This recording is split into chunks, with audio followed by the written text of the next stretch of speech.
Eu os convido a abrir a Bíblia no Evangelho do Senhor Jesus Cristo, conforme registra o evangelista Mateus, no capítulo de número 15. Nós vamos à leitura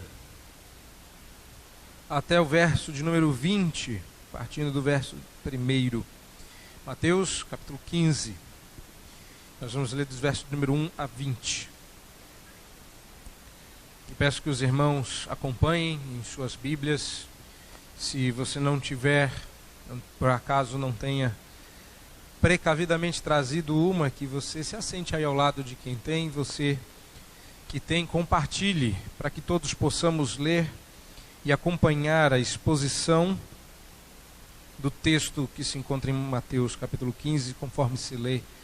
Então vieram de Jerusalém a Jesus alguns fariseus e escribas e perguntaram: por que transgridem os teus discípulos a tradição dos anciãos?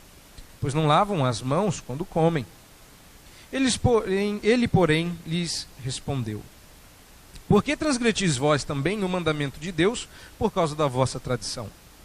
Porque Deus ordenou: honra a teu pai e a tua mãe, e quem maldisser a seu pai ou a sua mãe, seja punido de morte.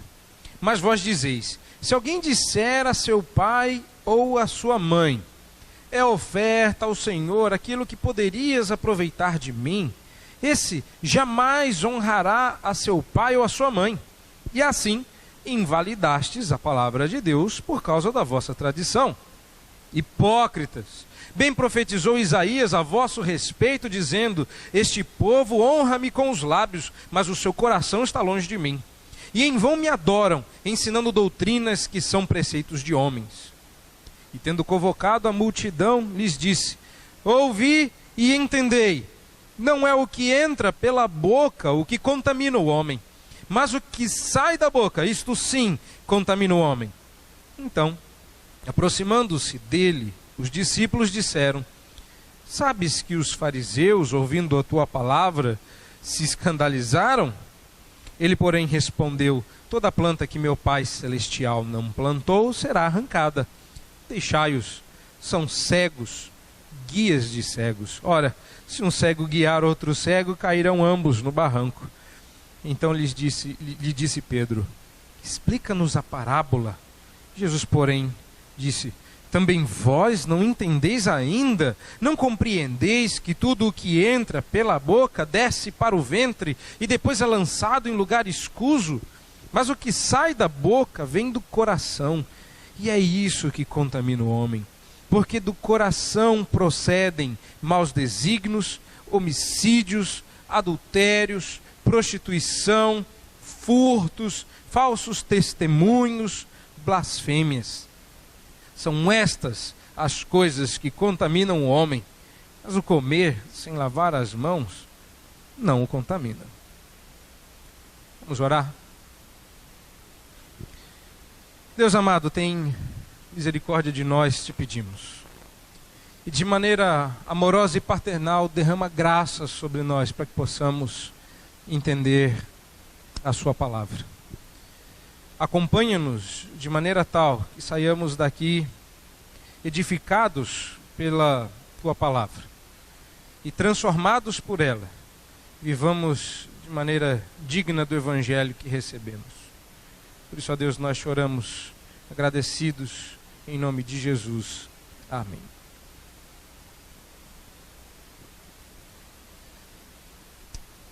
Esse é um texto que dá continuidade àquela transição que nós vimos nos versos anteriores. Jesus começa a mudar o assunto e passa a falar de pureza, que é o grande assunto do capítulo 15. Nos versos anteriores, migra-se do assunto cura para o assunto pureza, porque agora Jesus se deixa tocar e, no lugar de ficar impuro, torna puro os que o tocam. E aí o assunto pureza, e parece ser a estrutura de Mateus mais temática do que qualquer outra coisa, começa aí no capítulo 15, falando daquele episódio que aconteceu de fato sobre a pureza. E aí ele conta essa história da comitiva que foi enviada de Jerusalém com o objetivo claro de tirar satisfações a respeito da limpeza, da pureza com que os discípulos lidavam com aquilo. Eles não foram para lá para perguntar isso.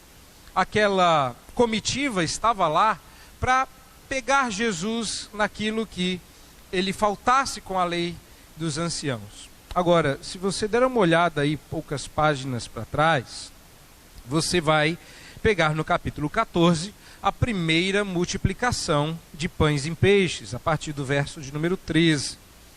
E me parece que assim que Jesus foi para o outro lado do lago, e eles não viram, apenas os discípulos participaram daquela cena de Jesus andando sobre o mar, agora em Genezaré a coisa muda e nós estamos numa outra situação. Os locais mudaram, os dias mudaram, e os discípulos agora vão ter que enfrentar uma acusação referente àquele caso que aconteceu lá na multiplicação dos pães. Mas eu quero chamar a sua atenção para um detalhe pouco importante. Não, eu vou repetir. O detalhe não tem a menor importância, mas eu vou chamar a sua atenção para ele. Como eu vou fazer isso? Ajudando você a pensar como um fariseu. Como é que um fariseu pensa? Normalmente a gente se coloca sempre do lado dos bonzinhos. Quando a gente olha para uma história dessa, a gente quer se personificar. De que lado estamos? E geralmente nos vemos na condição de discípulos. Nós somos os discípulos de Jesus. Talvez você que seja visitante se coloque assim: bom, esse negócio de fariseu aí parece um negócio ruim, eu vou ser a multidão. Mas afinal de contas, quem nós somos? Eu não sei. Eu vou mudar um pouquinho essa história, que não é real, mas bem que poderia ser, para que ela se ajuste de maneira que ela ilustre bem o que nós estamos vendo no capítulo 15. E essa história começa com um jovem que descobriu que o seu sapo tinha muito talento. E levou o seu sapo para um empresário, na expectativa de que aquele grande homem de negócios lhe desse uma oportunidade no show business. Então, sem muito ânimo, o empresário pergunta para o jovem: o que o sapo sabe fazer? Ele fala: o sapo dança. E aí ele pôs o sapo em cima da mesa e inacreditavelmente o sapo começou a sapatear. E dançou lindamente. Sem mostrar muita empolgação, o empresário perguntou: é só isso que o sapo faz? Ou não? Puxou um pianinho desses do iPad, botou em cima da mesa, o sapo bateu o olho, já pulou para frente do piano e começou a tocar piano. E estava tocando um piano e o empresário falou: ok, tem algum talento? Mais alguma coisa? O show ainda não acabou. A melhor parte vem agora. E das suas coisas o jovem tira um aquário, coloca do lado do sapo, o peixe olha para o sapo tocando, olha para o empresário e começa a cantar. E o peixe canta. E o show está se fazendo, a música é empolgante, o ritmo é legal, o peixe tem uma voz linda. O empresário olha bem para os dois e diz: suma daqui! Põe isso aqui para fora, isso é uma farsa, é um embuste, você está tentando me enganar. O que isso? O senhor não gostou do show, não gostou da música? Falou: eu percebi, o sapo é ventríloco, o peixe não canta nada, sai daqui. Percebeu o detalhe? Não, né? Você é um fariseu. Meus irmãos, Jesus multiplica pão, multiplica peixe, todo mundo come. Aí vem os fariseus e eles esqueceram de lavar a mão. Sobraram 12 cestos cheios, mas eles esqueceram de lavar a mão.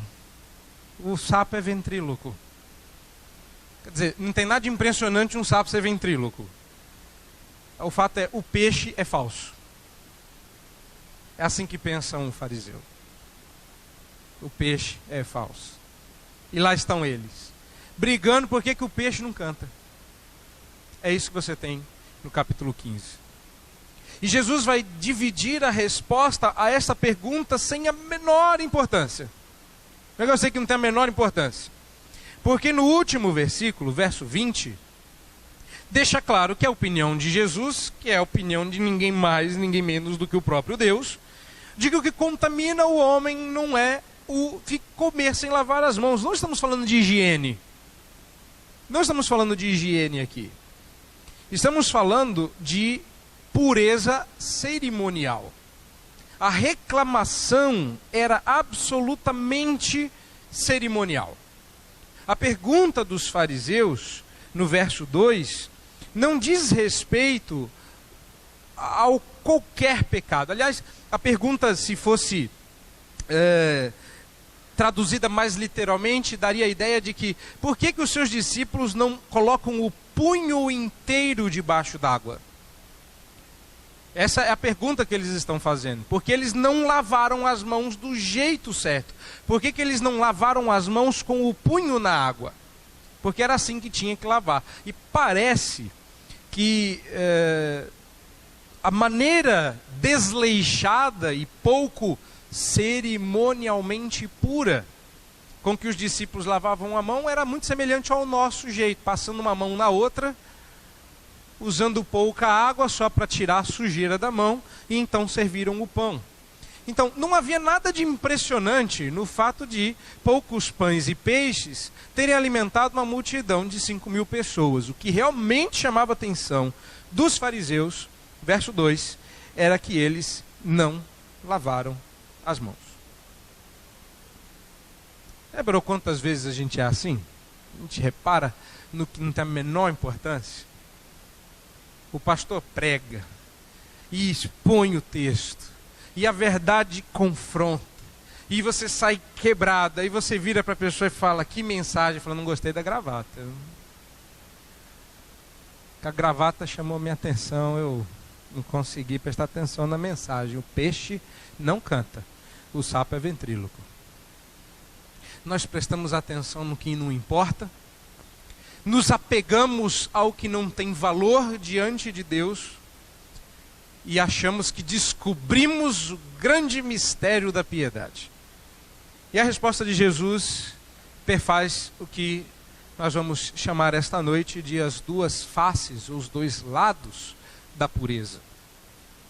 De um lado, e aí você vai, digamos, do verso 9 até o verso 1 até o verso 9, é o primeiro lado desse problema, onde Jesus vai criticar a tradição externa.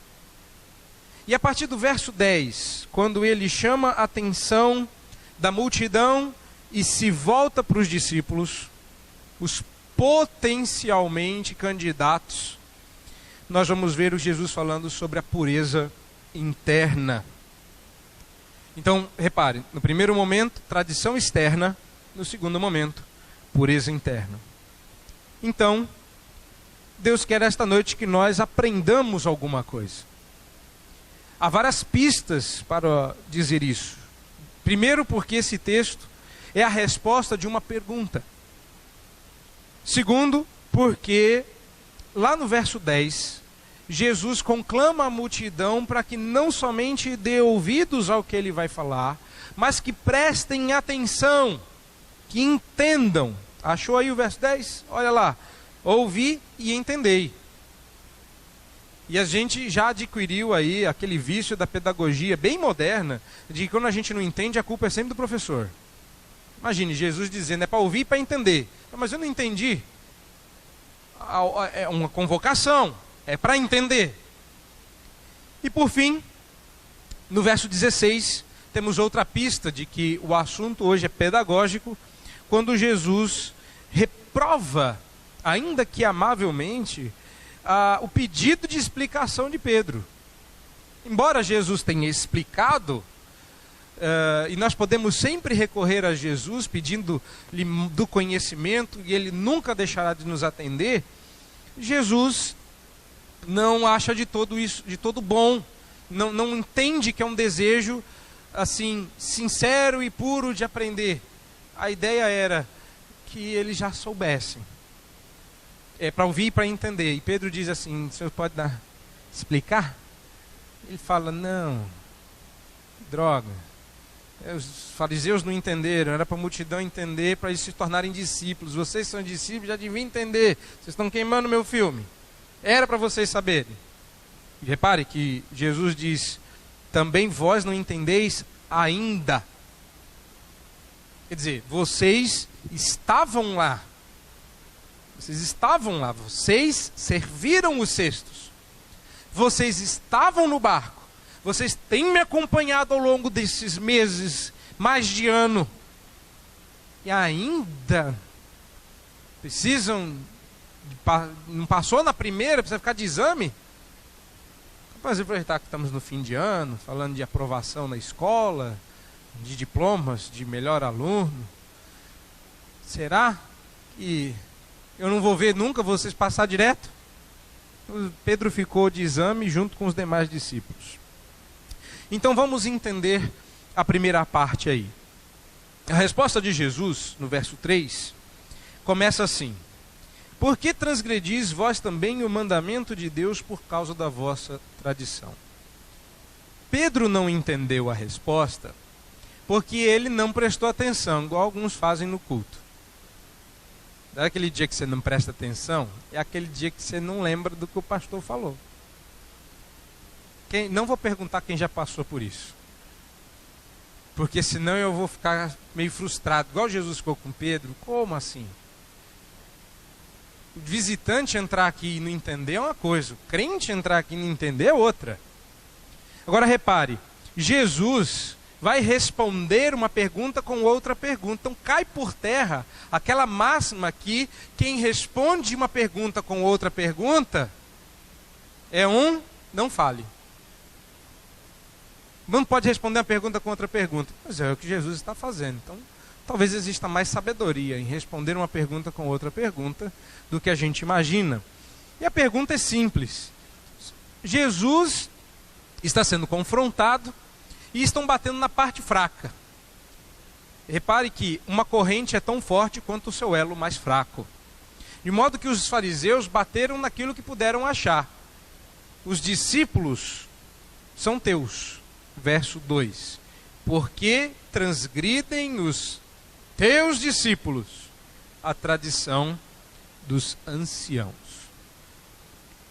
Aqui a palavra ancião, presbítero, mesma coisa.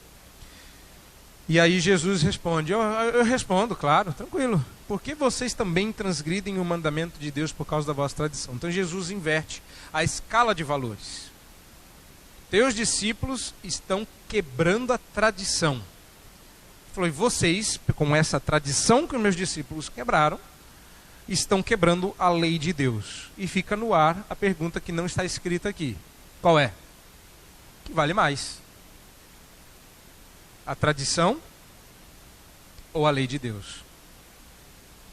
Aqui, na cabeça, não há ninguém presente que responderia essa pergunta do tipo, a tradição, claro. A tradição vale mais do que a lei de Deus. Ninguém responderia isso. Aqui. Mas basta quebrar a sua tradição para você se sentir desconfortável. Vamos começar com a mais básica das tradições, sentar no teu lugar no culto. Mas o incômodo de você já mostra que você chega no domingo na franca expectativa de sentar no seu lugar, que é seu, não é isso? Mas aí você chega, tem alguém sentado ali, aí você já começa, o domingo já começa a declinar.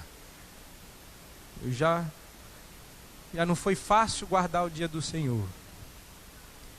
Aí você senta, aí começa, a pessoa fica de ver, tá vendo o que eu gosto de sentar aqui? A cabeça da pessoa, não consigo ler o cântico.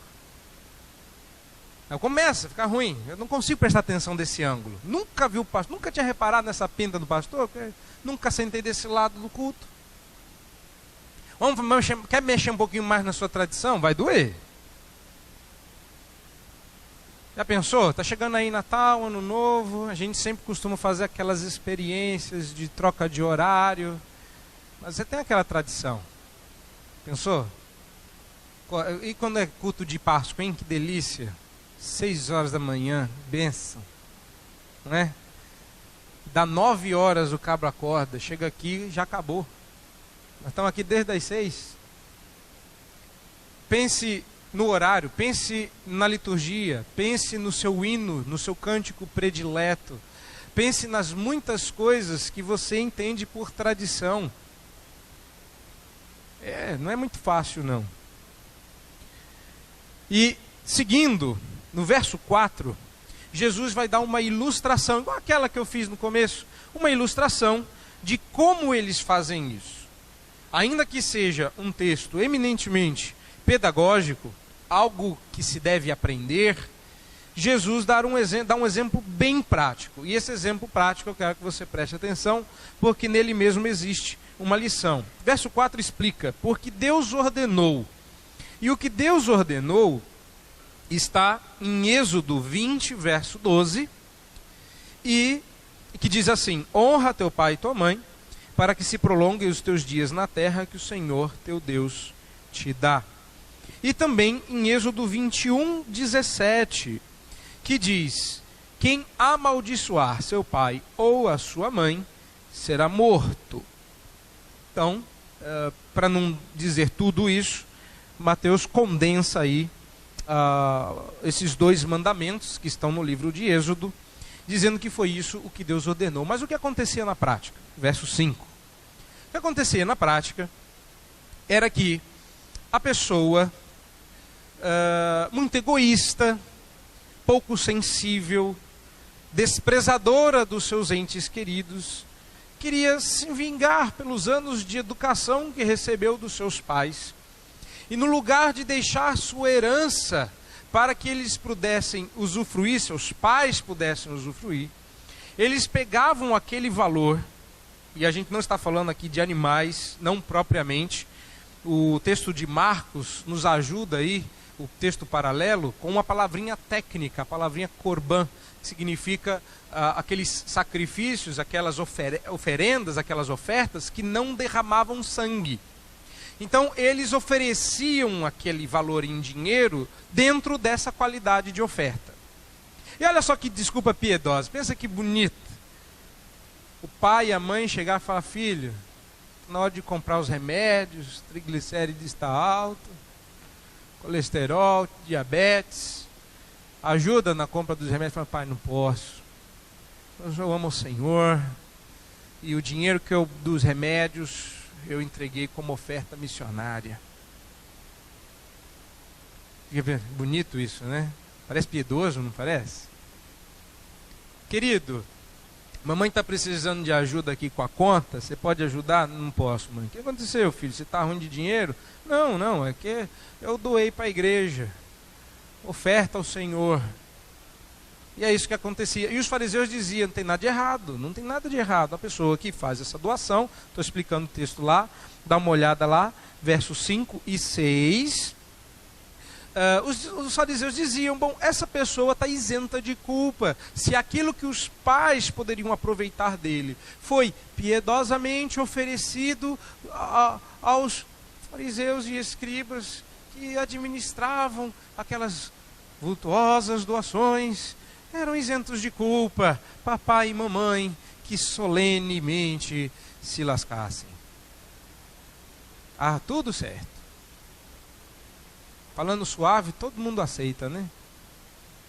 E aí, Jesus conclui no verso 6, dizendo: é dessa forma vocês invalidam a palavra de Deus por causa da vossa tradição. Porque o que normalmente acontecia quando essa tradição nasceu, era que a pessoa não precisava sustentar os pais, não precisava ajudar os pais, e não tinha o que fazer com aquele volume de dinheiro, então doava como oferta. lícito, justo até. Mas aquilo que era piedoso se tornou uma desculpa esfarrapada para não ajudar os pais. E disse: vocês quebraram o mandamento, honra o pai e a mãe. Por que o mandamento honra o pai e a mãe foi usado por Jesus aqui? Alguma pista? Olhe para o texto. Jesus está sendo acusado indiretamente no verso 2 por quebrar a lei dos pais, a lei dos antigos, a lei dos anciãos. Jesus pegou o tema ancião e falou: bom, vamos falar de desonrar o pai e a mãe? É isso que eu estou fazendo, não é desonrar os meus pais. Vamos falar de desonrar os pais? Quando vocês aprovam que alguém deu dinheiro destinado aos pais como oferta ao Senhor, achando que o Senhor aceita tal oferta, vocês quebraram a lei de Deus. Uma coisa é desonrar os anciãos naquilo que eles erram. Outra é desonrar os anciãos naquilo que Deus ordena. Repararam na mecânica? E aí conclui Jesus dizendo: hipócritas, e cita aí um texto de Isaías 29, verso 13. E o texto de Isaías diz assim: o Senhor disse: visto que este povo se aproxima de mim com a sua boca e com os seus lábios me honra, mas o seu coração está longe de mim, e o seu temor para comigo consiste só em mandamentos de homens que maquinalmente aprendeu. É quase o que está escrito aí, não é? Verso 8 e 9. Eu vou encerrar aqui, porque esse é o primeiro ponto. Então preste atenção. Em vão me adoram, esclarece Jesus, porque ensinam doutrinas que são preceitos de homens. Eu leio o texto original porque Jesus está parafraseando, atualizando o texto de Isaías. Mas reparou que Isaías fala de maquinalmente aprendeu? É essa desculpa que você dá, tradicionalista. É essa.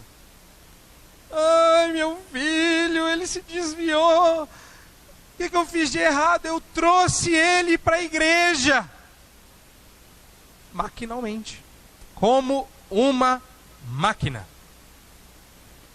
Você não reclama disso? Ah, já reclamou várias vezes. E ainda há de fazê-lo, porque até hoje maquinalmente vem. Aliás, como uma máquina, se nós mudarmos qualquer coisa nesse processo, você vai, eu diria, religiosamente manter o seu costume. E não vai mais encaixar, porque você não está vivo, sequer raciocina. Por quê? Porque você ama mais a tradição do que a Deus. Cá para nós. E cá para nós, assim, só nós e todo mundo que assistir pela internet.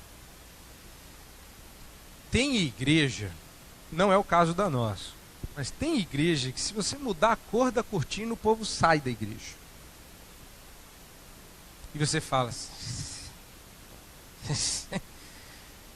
mas tem igreja que se o pastor mudar a liturgia, ele sai da igreja. E já aconteceu.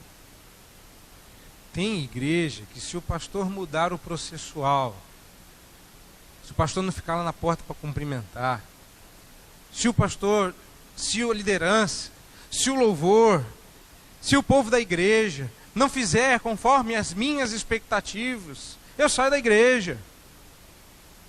Reverendo Onésio contava a história do engenheiro que projetou a igreja que nós frequentávamos na adolescência. E que na hora de concluir o projeto, inverteram. E o desenho ficou, ao invés de convexo, côncavo. Depois você procura lá no dicionário o que isso significa. Então ele mudou, foi uma inversão grotesca, eu concordo. Mas ficou feio. O engenheiro era membro da igreja. Chegou, olhou e falou, não vem mais. E não foi mais à igreja. Porque o projeto que ele fez para a igreja não foi obedecido. Diz que é amar a Deus sobre todas as coisas, não é? Então vamos lá.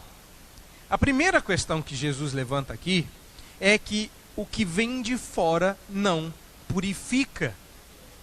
Não é dando leis ou criando fórmulas ou inventando tradições que nós vamos ensinar verdadeira piedade. Piedade não se aprende comportamentalmente. A transformação tem que vir de dentro para fora, do coração para as atitudes. E é por isso que de vez em quando uns e outros estranham a liderança desta igreja. Porque o comportamento ainda está errado. Porque o coração não foi alcançado. Mas temos que cercear o comportamento, pastor. Temos que criar leis, regras.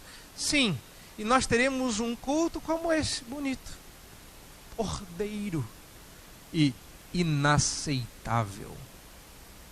Não estou dizendo que o nosso foi.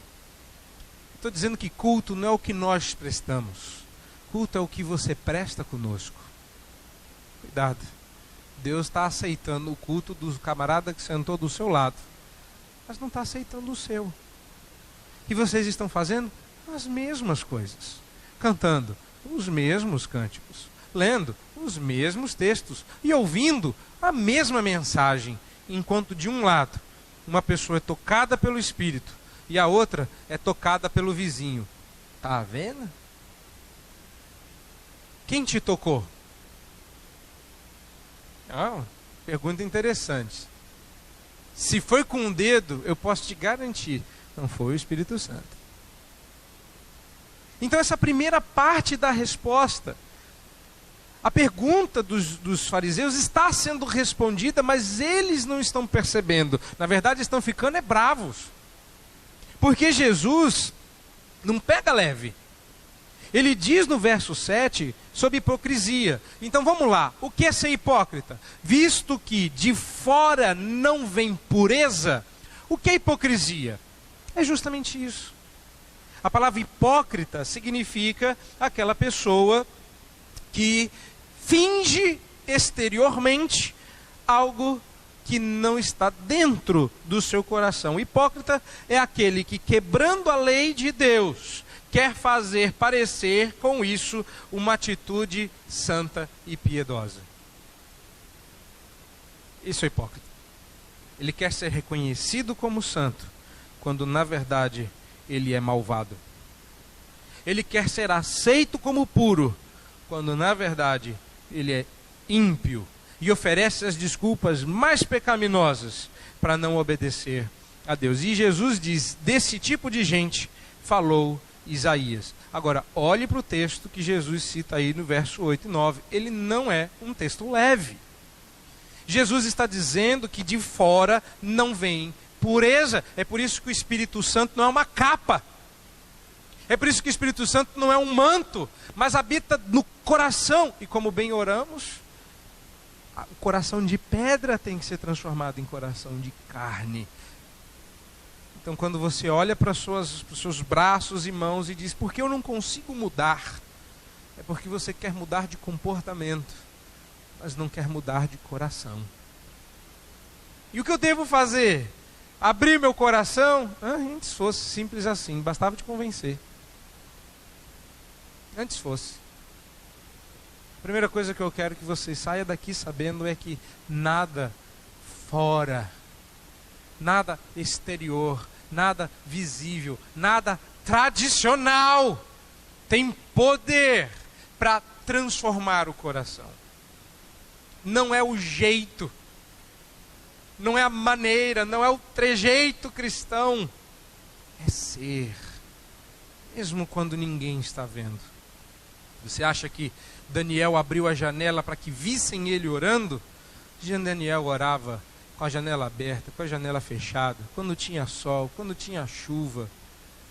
O problema dele não era com quem via, ou o problema dele era com o único que ele queria que visse. Então, de fora, tradicionalmente falando, não há nada que nós inventemos que possa substituir, aperfeiçoar ou ser melhor do que a lei de Deus. E não pense que nós não caímos nesse mal, porque esses homens no passado, quando essas tradições começaram com a melhor das intenções. Há muitos e muitos anos atrás desse texto, homens piedosos que chegavam em Canaã, decidiram ajudar o seu povo para que não perecessem no deserto como seus pais. E criaram o que eles chamaram de uma cerca ao redor da lei. O que era isso? Era o Mishnah, a lei oral dos fariseus. E o propósito era criar uma cerca para que, se passar daqui, corre o risco de pecar contra a lei. E se pecarmos contra a lei, perderemos a terra que a duras penas conquistamos. Então vamos criar uma espécie de cerca, porque daqui para trás não tem como. A pessoa não vai pecar se fizer isso. E a intenção era piedosa. O desejo era sincero. Mas o tempo passou. E os detalhes começaram a aumentar. Sabe como é, né? Os tempos mudam. O tempo mudou, não é isso que a gente diz? As crianças não são mais as mesmas, né? Os tempos são outros. E os detalhes foram chegando. E a tradição foi aumentando, foi criando robustez, foi ficando pesada. Nem os fariseus aguentavam mais aquela tradição. Eles tinham que dar uma fingida. Então eles oravam na praça, porque vai orar assim lá longe. Então eles faziam um revezamento. Ora você na praça, o pessoal vê e tal. Eles fingiam, pareciam que eles eram os grandes cumpridores da lei. E uma grande característica deles era cobrar que os outros vivessem assim. Novamente, essa cerca começou com um grupo. Esse grupo nunca pretendeu que Israel inteiro seguisse essa lei criada por eles. Eles apenas estavam preocupados com a própria piedade. Mas aí eles se tornaram heteronomos. Porque o autônomo, é lei para si mesmo. Mas o heteronomo é lei para os outros. E eles se tornaram lei para os demais. É isso que você é. Quando você se torna lei para alguém, você é deste alguém Deus.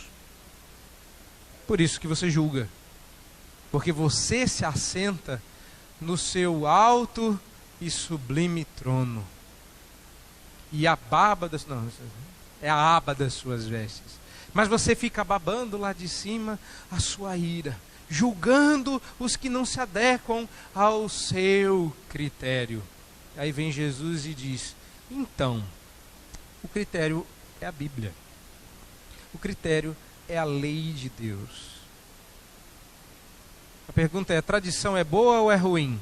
Resposta: a tradição é boa, desde que nos ajude a obedecer à lei de Deus. O que vem de fora não traz pureza. Só o que vem de dentro. E é por isso que o Espírito Santo foi colocado dentro do coração. Porque dentro de você não tem nada de bom. E o que de bom nasce de dentro de você é colocado lá pelo Espírito. Mas não tem outra forma. Do coração procedem as coisas. Já já nós vamos chegar no que coisas são essas. No verso 10, mudamos para o outro lado desta moeda. E tendo convocado a multidão, outro verbo muito forte aqui, Jesus fala o que parece ser duas ordens. Mas Jesus está muito, como é que eu diria, professoralmente, convidando as pessoas para aprender, ouvindo e aprendendo, porque se usa aí essa expressão: vamos continuar, continuem me ouvindo, para continuarem aprendendo. E olha só o que Jesus diz. Ele explica no verso 11: não é o que entra pela boca o que contamina o homem, mas o que sai da boca, isto sim contamina o homem. Porque o que sai da boca, verso 18 explica isso. Porque o que sai da boca vem do coração. A boca fala do quê? Do que está cheio o coração. Então Jesus já havia dito isso e agora faz uma aplicação disso. E essa é a única coisa que Jesus diz para a multidão que observava aquela cena. A multidão está ali vendo Jesus no embate com os fariseus. Então, ele responde os fariseus, reprova eles, chamando de hipócritas na cara deles, depois vira para a multidão e diz: presta atenção aqui, mas presta atenção. É o que sai da boca que contamina, não é o que entra. Bom? E aí vem os discípulos com um negócio muito legal que todos nós temos, chamado o temor de homens. Dá uma olhada lá, verso 12. Sabes que os fariseus, ouvindo a tua palavra, se escandalizaram? A palavra escandalizo, que eu falei em grego, mas eu aposto que vocês entenderam em português, ela tem vários significados e um deles é ofender. E me parece que esse é o sentido desse texto.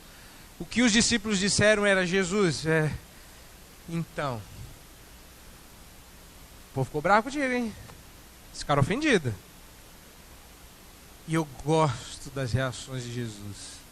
Todo pastor reformado lembra disso.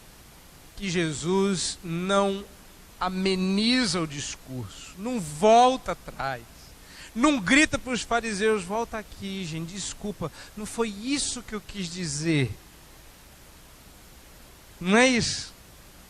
Calvino dizia uma coisa muito interessante. Ele diz que enquanto você não se decepcionar consigo, você não vai buscar a Deus. Por que ele dizia isso? Porque ele era conhecido por ofender no seu sermão. Não, ele não xingava os outros, não. Outro camarada muito conhecido por ofender as pessoas no púlpito era John Knox. Curiosamente, os dois são da nossa tradição. Um é o pai do presbiterianismo, o outro é o pai da nossa teologia. E como eles ofendiam as pessoas? Desse jeito que você ficou ofendido hoje. Desse jeito que eu espero que você saia ofendido daqui. Muita gente que vem para o culto que quer sair feliz, quer sair bem. Nossa, sair bem hoje. Feliz.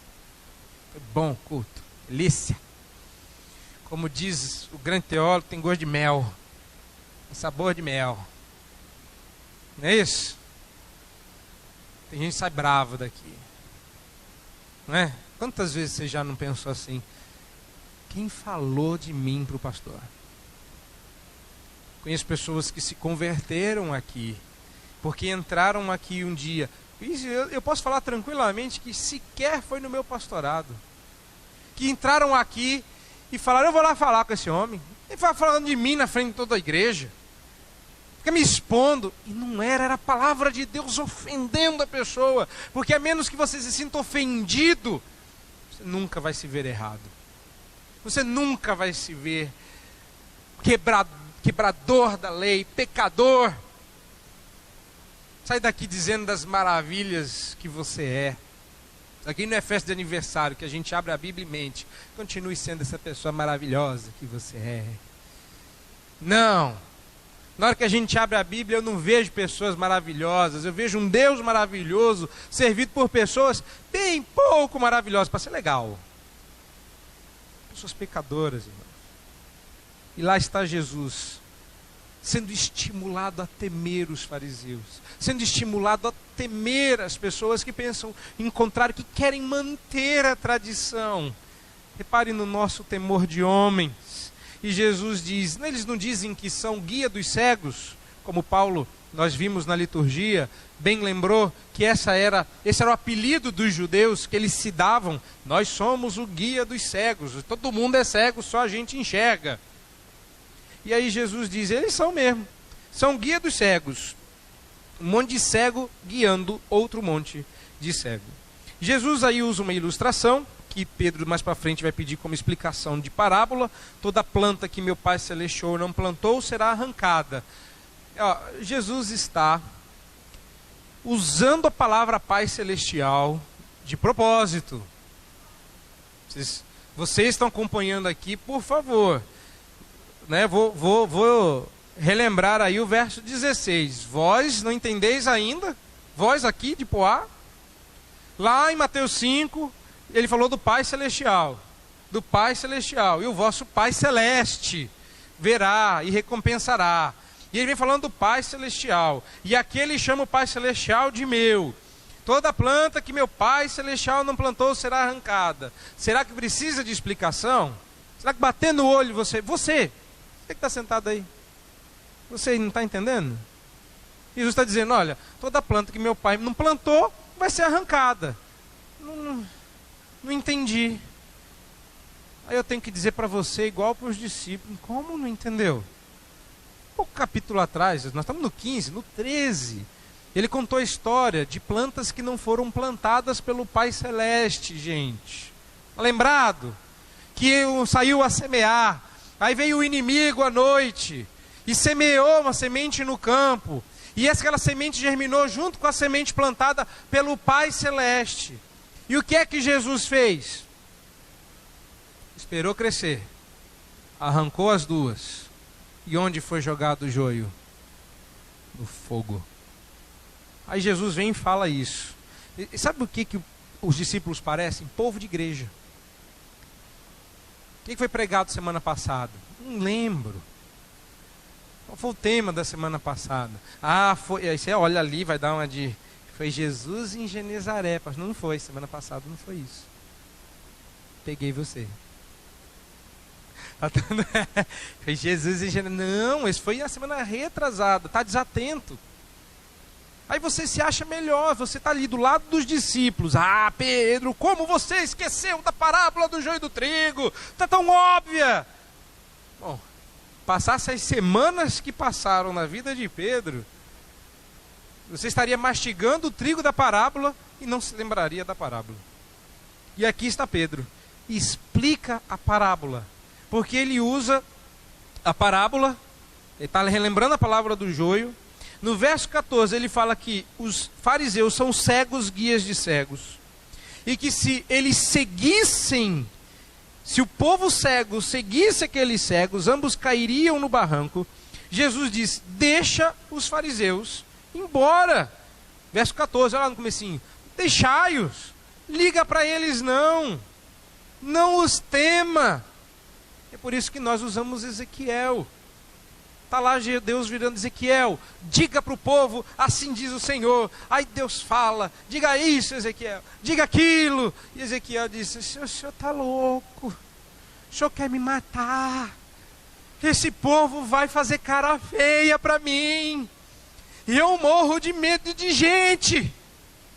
Eles podem me ferir, eles podem me ignorar, eles podem me ridicularizar.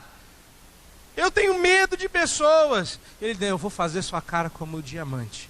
E ainda que você habite entre espinhos e eles sejam como escorpiões, não temas, nem te espantes. Foi isso que Deus disse a Ezequiel no capítulo 2. É isso que Jesus está dizendo de maneira mais amável para Pedro. Não tem medo deles não. Eles são cegos, guiando cegos. Não são dignos do nosso temor. Então Pedro, então explica para nós a parábola. Jesus diz, como assim? Já era para vocês entenderem, mas bondosamente ele explica no verso 17. Não compreendeis, repare que é uma pergunta, Jesus não está feliz com o desejo deles de aprender. Bem-aventurado és Pedro, porque a dúvida... Não, Pedro, discípulos queridos, como assim? Vocês ainda não entenderam? A mecânica é óbvia. Você come sem lavar a mão, tá? Não é a melhor prática higiênica, mas contaminar uma pessoa cerimonialmente, você quer contaminação? Não é na boca que você encontra. É isso que Jesus está dizendo. Que o que você come desce para o vento e dali ninguém quer saber mais. Em outras traduções, disse no verso 17 que é lançado no toalete. Você não vai lá buscar o que cai ali. Fala, aquilo dali para lá, ninguém quer saber. Ou seja, entrou, passa pelo estômago, vai embora. Seja lá o que for, mais cedo ou mais tarde, vai embora. menos moeda. Criança que engole moeda, aí o negócio dá mais trabalho. Mas olha só, Jesus dizendo, já o que sai da boca, a mecânica é outra. O que entra pela boca não chega no coração. Porque é curioso, né? E crerão pelo ouvir da palavra e não pelo comer com crentes. Aquele evangelismo através do churrasco não é um método bíblico. A evangelização pelo jantar engorda, mas não converte. Jesus diz, o que sai da boca vem do coração, e é isso que contamina o homem. E aí eles nos expõem.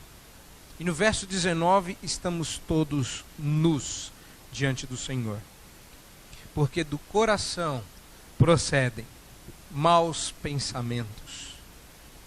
O desejo que você ficou de matar, aquele olhar furtivo que te entrega, aquela queda na prostituição, o roubo que ninguém viu, a fofoca e a coisa errada que você fala das pessoas, e por fim, aquilo que você não entende de Deus e ainda assim o critica. No final das contas, Jesus costura tão magnificamente bem que ele termina dizendo o que os fariseus acabaram de fazer. O que os fariseus acabaram de fazer foi blasfêmia. Eles estão questionando o autor da lei. O Senhor quebrou a nossa lei. E Jesus vira e fala, bom, vocês quebraram a minha. Vocês vêm dizer que eu estou contaminando os outros? São os teus discípulos que andam comendo sem mão lavada. Estão contaminando as pessoas. Eu não contamino pessoas. Eu as purifico. Mas dizer que eu contamino alguém é blasfemar contra Deus. E Jesus costura a coisa de maneira tal que tudo aquilo que os fariseus reprovavam, mas pecavam, eles fingiam que não, e Jesus diz, pois é exatamente isso. Repare outra coisa no verso 19. Todas as coisas que procedem do coração quebram algum mandamento da lei. Tudo. E aí Jesus vem dizer, tá ok, lavar a mão e cuidar assim, tem que cortar desse jeito, tem que andar desse jeito, não pode respirar, uma série de leis, tudo de homens. Tem aquela parte de Deus também. A parte de Deus permanece, mas tem a parte dos homens. E quebrar a lei dos homens para os fariseus pareceria algo mais sério e mais digno de disciplina do que quebrar objetivamente a lei do Senhor. Aí ele diz, bom, vou dizer para você que contamina o homem. E aí ele vai dizendo das quebras dos mandamentos. É isso que contamina o homem, quebrar a lei de Deus. E tem gente dando mais valor para aquilo que quebra, sei lá o que, nosso aí. Mas o que realmente nos quebra é transgressão da lei. São estas coisas, conclui Jesus, que contaminam o homem, mas o comer sem lavar a mão não contamina. Então, eu diria que a verdade não está lá fora, não está aqui fora. Você não vai saber necessariamente. É claro que a piedade se faz perceber. É claro que nós queremos que tenhamos bons exemplos e sejamos piedosamente perceptíveis. Mas não é porque alguém não se adequa à sua estrutura que esse alguém não é piedoso. Não é porque alguém não anda conforme a sua lei que ela não anda contra a conformidade com a lei de Deus. A pergunta que você deve fazer é: essa decisão, esta atitude, este pensamento quebra alguma lei de Deus, algum mandamento específico? E não pense só nos 10 mandamentos.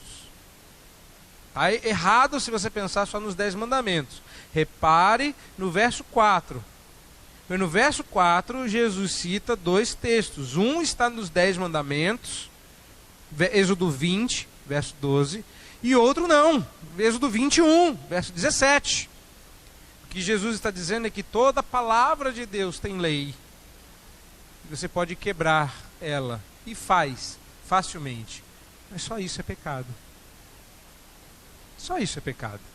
Então, a menos que você possa provar biblicamente que o que você está vendo é um erro, não acuse, não julgue, não brigue, não reivindique, não arrume confusão. Você pode provar biblicamente que está errado, então precisamos... Bom, o que precisamos fazer nós vamos ver capítulos à frente. Nós estamos no capítulo 15, Mateus 18, a gente chega lá. Confrontar a pessoa, ajudar a pessoa a se converter. Ok, mas o que fica aqui é: os seguidores de Jesus, e nesse caso nós nos encontramos entre eles, não deveriam ser controlados por códigos de conduta externos forçados de fora para dentro, mas controlados pelo homem interior do coração e proceder conforme a transformação que o Espírito Santo opera lá. Nenhuma das nossas tradições humanas, por mais bela, rígida ou apropriada que seja, jamais poderá substituir, se comparar ou melhorar a lei de Deus. Mas nós não pensamos assim. Essa é a grande verdade. E Jesus vem dizer: não, meus queridos, não funciona assim. Vem de dentro, contamina o homem. O que Jesus está dizendo para eles é: precisa ser mudado de dentro. Não é o lavar a mão que vai fazer você puro, é lavar o coração. E se nós pudéssemos mexer algumas peças, depois desse texto, eu colocaria João capítulo 3. Eu colocaria imediatamente aqui o texto onde Nicodemos aparece e pergunta: mestre, o que eu faço aí para ir para o céu? E fala: importa nascer de novo. E ele não entende nada. E Jesus começa a explicar: Nicodemos, tem que vir de dentro, meu querido. Tem que vir do coração. A transformação é operada do alto, dentro do coração, e de lá para fora. A verdade não está aqui fora. A verdade está lá dentro, operando dentro do seu coração. Então sim, você não vai mudar tão cedo, até que o Espírito Santo opere no seu coração. E sim, nós não vamos ligar a mínima se a sua regra for quebrada. Aliás, nem você devia ligar. E cá para nós, pode ser que ela mude. Já pensou? Eu fico com medo. Fico com muito medo. Tinha algumas coisas mudadas na estrutura, como a gente critica e como nós seríamos tradicionais. Conheço colegas de pastorado, e está meio que virando uma moda no nosso país, criar igrejas que só se reúnem na parte da manhã. Fico com medo disso. Eu acho que eu seria um desses que, se dormisse à tarde e acordar 7 horas, sair correndo para o culto, chegar aqui e não ter ninguém. Mudasse das 9 para as 10 da manhã, escola dominical, não ia ter jeito. Tem coisa que não pega. Por quê? Que a gente já se acostumou. Não, tem gente que sairia da igreja por isso. Quem é você? De que lado você está dessa moeda? Existem duas faces da pureza. O que você realmente acha que purifica você? É o culto bem feitinho que faz com que Deus nos aceite? É. Porque se o culto não for oferecido assim, Deus não aceita. É exatamente isso. Não fizer do nosso jeito, está errado. O que você acha que te faz aceitável diante de Jesus? Diante de Deus, melhor dizendo. A resposta é Jesus. O que você acha que é mais aceitável diante de Deus? Um culto bem feito, de acordo com todas as regras do manual, enquanto lá fora você quebra as regras do manual da vida, a lei de Deus. Lembra do que Paulo disse, que acabamos de ler? Se o incircunciso, por instinto, obedece à lei, por acaso a sua incircuncisão não se torna circuncisão?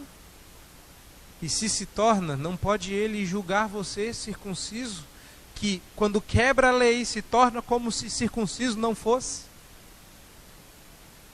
Nós deveríamos ter vergonha de vermos casamentos fora da igreja durarem mais do que casamento de crente.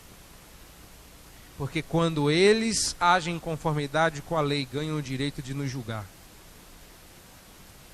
Quando eles obedecem, tradição é boa quando serve a Deus, mas quando não serve, é inútil. E preservá-la a todo custo não vale a pena. O que Deus quer da gente não é uma tradição respeitável. O que Deus quer da gente é respeito às suas leis. Mais uma vez, de que lado dessa moeda você está? De que lado da pureza você está? Veja, eu não quero que você saia daqui ofendido, mas se você sair, dê graças a Deus por isso. Se você não sair e pelo menos tiver aprendido, dê graças a Deus por isso também. Mas se você achar que o sapo é ventríloco e não gostar da cantoria do peixe, de que tem algum detalhe que você... Puxa, mas queria que ele tivesse falado daquele verso. Eu não vou prestar atenção nessa pregação, não. Cuidado. Esse texto está aqui para confrontar justamente isso. O detalhe que não importa pode ser deixado de fora. O detalhe que importa, o que faz a diferença, é a obediência à lei de Deus. A nossa, ela é boa, ela é útil, mas ela não salva, não purifica. Então, o que nós vamos fazer agora? Nós vamos aprender isso e nos preparar. Porque se nós tivermos que fazer alguma mudança para o ano que vem, em qualquer área da vida, em qualquer área da igreja, qualquer lugar, esteja pronto a fazer. Falávamos no passeio da UCP, não com as crianças, mas com os adultos, que certas coisas que a gente não consegue fazer por hábito. A gente falava sobre alimentação saudável. Eu não consigo me alimentar de modo saudável porque eu habituei a me alimentar mal. É verdade. E só por causa disso você não pode mudar? Quantos hábitos a gente não tem, não? Quantos deles edificam, quantos deles purificam? Está aí. E que Deus nos abençoe, nos ajude a viver uma vida que seja agradável a Deus. A regra é simples. Sempre pergunte qual é o pecado nisso. Pergunta aí, qual o pecado nisso? O que está quebrando da lei de Deus? Faça essa perguntinha para você. Você vai ver que você vai se irritar menos com seus filhos, vai julgar menos seus irmãos, vai lidar melhor com as mudanças na igreja, vai abrir mais a sua vida para mudanças. Pergunta, qual é o pecado nisso? O que está sendo quebrado aqui? Se não é a lei de Deus, esteja aberto. Mas naquilo que for lei de Deus, não transige. Não quebre. É uma pergunta simples, que vai fazer toda a diferença. Não é um detalhe. Os detalhes, dependendo, a gente deixa de fora. Que Deus nos abençoe. Que Deus nos guarde. Que Deus nos faça ficar do lado dos discípulos. Que Deus nos transforme de multidão em discípulo, ouvindo e entendendo. Amém.